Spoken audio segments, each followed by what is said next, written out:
Hello, YouTube. This is Mr. Hanson broadcasting from my basement in April of 2020. This video is about chapters 3 and 4 of The Outsiders. It's a one take, two take, or three take wonder video, so when I make mistakes, just bear with me and I'll continue on. Also, it's a very low budget video, so please bear with the not so great, I guess you could say, technology we have going on here. Anyway, let's dive right into that. So, with chapter 3, there's a couple of images I'd like you to check out. That's why I've got this here before we get going into chapter 3. First of all, in chapter 3, they immediately mention Elvis Presley as well as the Beatles. Those are considered allusions, meaning they are alluding to things in pop culture. This is a picture of the Beatles, one of the most famous rock groups of all time. Their songs are still pretty cool, if you ask me. And then here's Elvis Presley, who is one of the most famous performers of all time. Interesting thing about Elvis, he didn't actually write any of his songs that became popular anyway. And the Beatles wrote and performed all of their own songs. Both are really worth checking out if you get a chance. Pretty cool stuff. Anyway, let's dive right into chapter 3 as far as an explanation or summary is concerned, as well as some of the paperwork that goes along with that.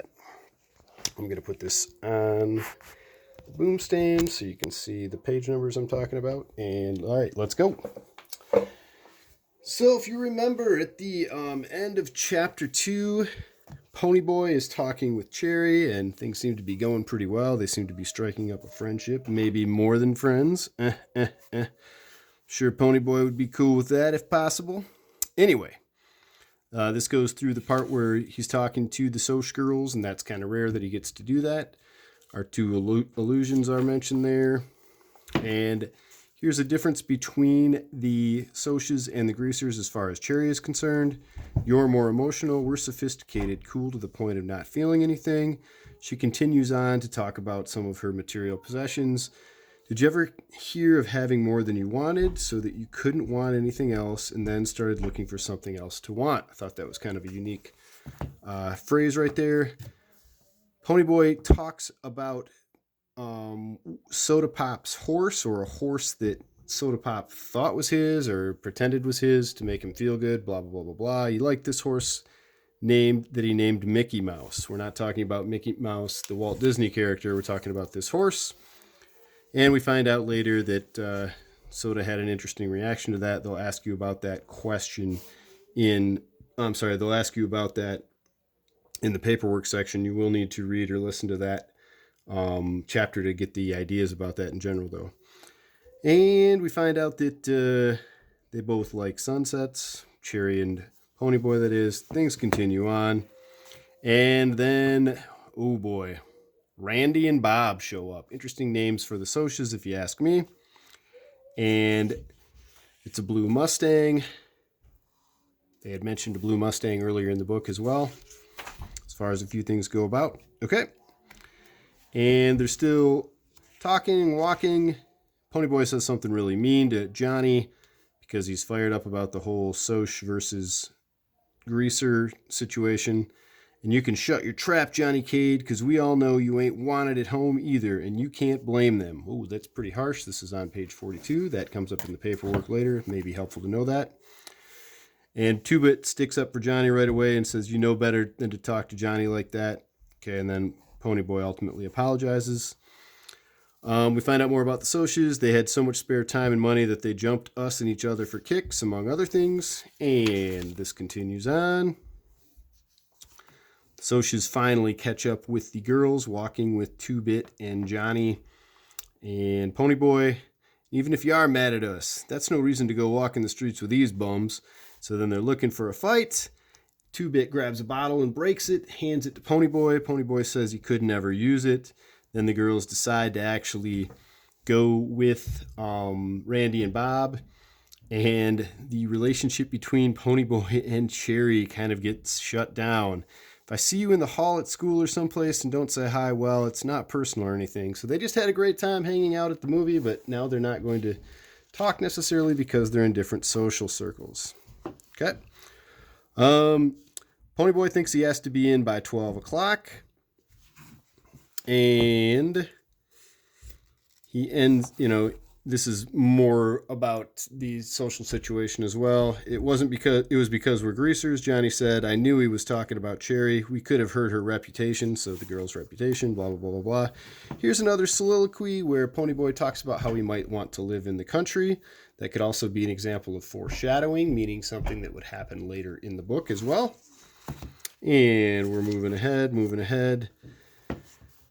And Ponyboy falls asleep in the empty lot. He goes home, and it's after midnight. Okay, your brothers might be worrying their heads off and afraid to call the police because something like that could get you two thrown in a boys' home so quick it'd make your head spin. And this is Dari basically yelling at Ponyboy. Dari ends up slapping Ponyboy, feels bad about it immediately afterwards. Ponyboy goes back to the empty lot and talks to Johnny there. And that's kind of where chapter 3 ends. Chapter 4, all right? They decide to go for a walk from the empty lot where Johnny was sleeping. And they walk to this other park. And the Socias pull up. Remember, it is early in the morning, way past midnight. Socias come up and Johnny remembers that he's got his switchblade, and Randy and Bob are the Socias that are pulling up. They decide to attack, the Socias that is, decide to attack Ponyboy and, oh man, geez, oh Pete's, and Johnny. One of the Socias says, give the kid a bath, David. So far they've had a haircut and now they're going for a bath. By bath, they mean they're going to get thrown into a fountain. And Ponyboy is thrown into the fountain multiple times with his head dunked in. And Johnny ultimately stabs Bob and kills him. I killed him. I killed that boy. Big situation as far as that goes. Now they have to figure out what they're going to do. We'll need money and maybe a gun and a plan. They decide to talk to Dallas Winston about that, okay? Dallas says, okay, kids, what you need me for? Because he's hanging out at a party. Oh, and they mention one other thing that could be considered an illusion. Hank Williams, who is a popular country singer. There's his name in there as well. Should have threw his picture up there. Sorry about that, Hank. Maybe next time. So, in this situation, Dallas is kind of getting on Ponyboy's case. Don't you ever use your head? Sounded so much like Dari that I stared at him. So, ultimately what happens here is they decide to get a gun and some money and a plan to go hide in the country at a church from Dallas. And then they ran into the darkness from there. Okay, now they need to find this place called Jay Mountain. They find a farmer and he says that he's playing army. So that's how they end up finding their way to Jay Mountain. And they are staying in a small church, hiding out at the time. This church gave me a kind of creepy feeling. What do you call it? A premonition. So at this point in the story, Johnny and Ponyboy are hiding out because Bob has been killed by Johnny, and they're not really sure what to do next. They have some supplies that they're going to end up getting, among other things. They have kind of sort of a plan as to what to do, but that is where chapter 4 ends. Let's talk a little bit about some of the paperwork that would go with that. Okay, and this paperwork is found in your packet. Please make sure that you are either writing this down on a separate piece of paper. You can take a picture and send that to me if you have the electronic devices available to do that, or just print this out and you can write it down as well. Get your first and last name on there. It's very important that you actually document your papers with first and last name constantly so that we know exactly who's filling them out. Even if you're at home, it's a good idea to do that so that you're in the practice when we return to school. All right, so chapter 3, first question, who is Mickey Mouse? Again, they're not talking about the Disney character from Walt Disney. Here's some text-based evidence to help you with that. Mickey Mouse was Soda's horse, page 39. Okay, what does Soda do when Mickey Mouse dies? We talked a little bit about that. What do Ponyboy and Cherry both like? I believe I mentioned that in this video. You could certainly find out from the other evidence as well. What mean thing does Ponyboy, Should have been Ponyboy. I didn't make these, but I appreciate the person that did. But Pony. Ponyboy say to Johnny, why? I mentioned that in this video as well. What is the conflict in Chapter 3? We talk about plot, character, conflict, and theme quite often. It has something to do with the girls that are considered socias and the boys considered socias and the greasers that are walking with these girls that are socias. Okay. When and how did Ponyboy's parents die? I didn't mention that in this video. You can certainly find out from the reading or listening to the reading video or listening to the video of the reading. What happens when Ponyboy comes home after his curfew? We talked a little bit about that in the video. How does Ponyboy feel about Dari? How does Ponyboy think Dari feels about him? That's conveyed when Cherry and Ponyboy are talking to each other, among other things. Why do you think Dari hit Ponyboy? Oh, that kind of explains number 7 right there. Whoa, 7 and 9. Sometimes that happens on paperwork. It gets explained. What is Johnny's reaction when he sees Bob drive up in the blue Mustang? Why does he have that reaction? If you remember, there's something mentioned where Johnny got beat up earlier in the book, and Johnny makes a connection to that time that he got beat up and the current situation as to what he's experiencing. Okay. Who does Cherry confess she could fall in love with? Much to the dismay of Ponyboy, it's not Ponyboy, I'll tell you that much. Why do you think Johnny says that having the gang isn't the same as having your own folks care? Okay, think about that. That's a why do you think, so you can infer something from the book to help you out with that, or you can just write your point of view on it. What does Ponyboy discover about the socias who were in the car? This is the... see if he remembers who they are. Why do you think Cherry and Ponyboy tell each other things they had never told anyone else before? Oh, they might actually like each other. I don't know. Do the characters in the book seem real? Why or why not? Please explain your answer. So for this one, this is a why do you think?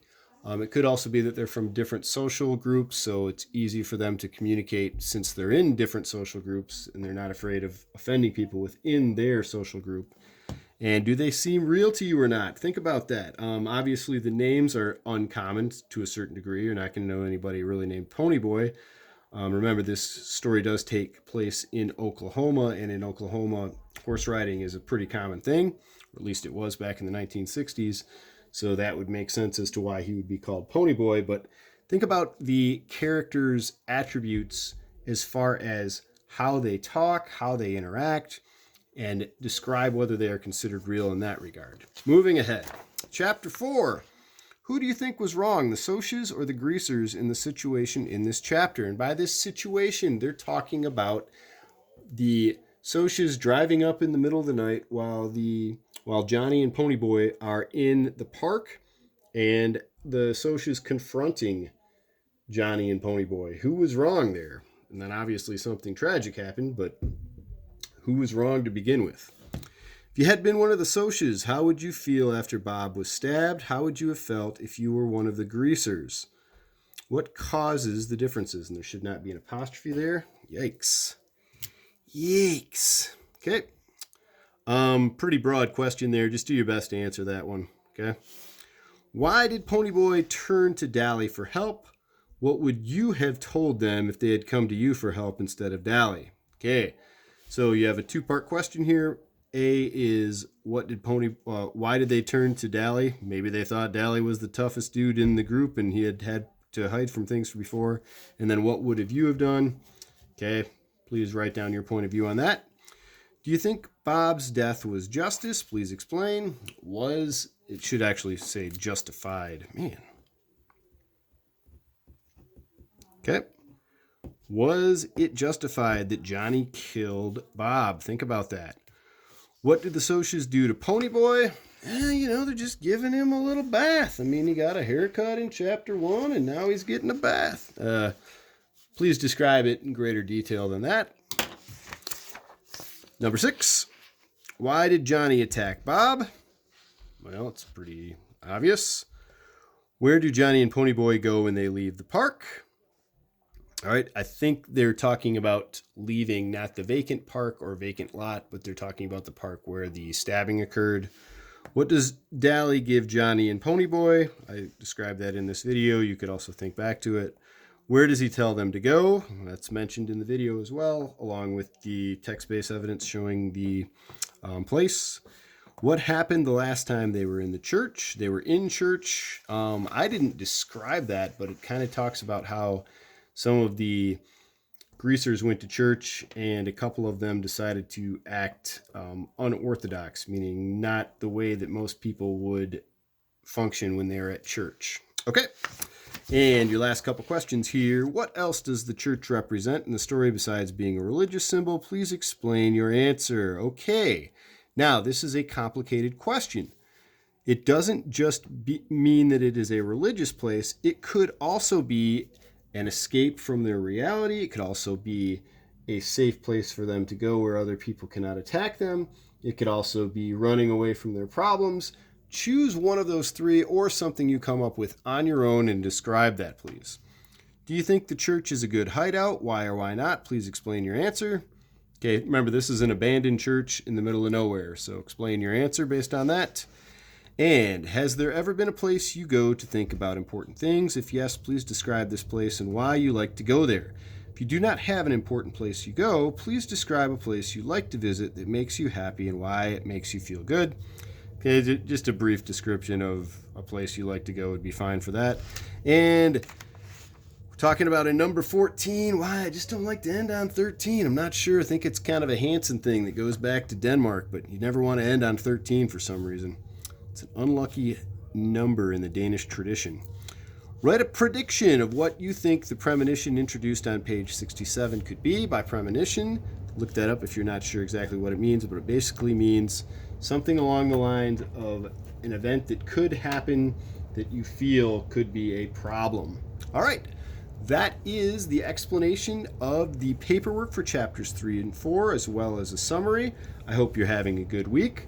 Again, if you did not listen to chapters 3 and 4 yet, obviously you should do that because some of these questions cannot be answered unless you have listened to the chapters or unless you've read them. If you've obtained the book, great job with that. Anyway, I am going to sign off. Take care. Be safe.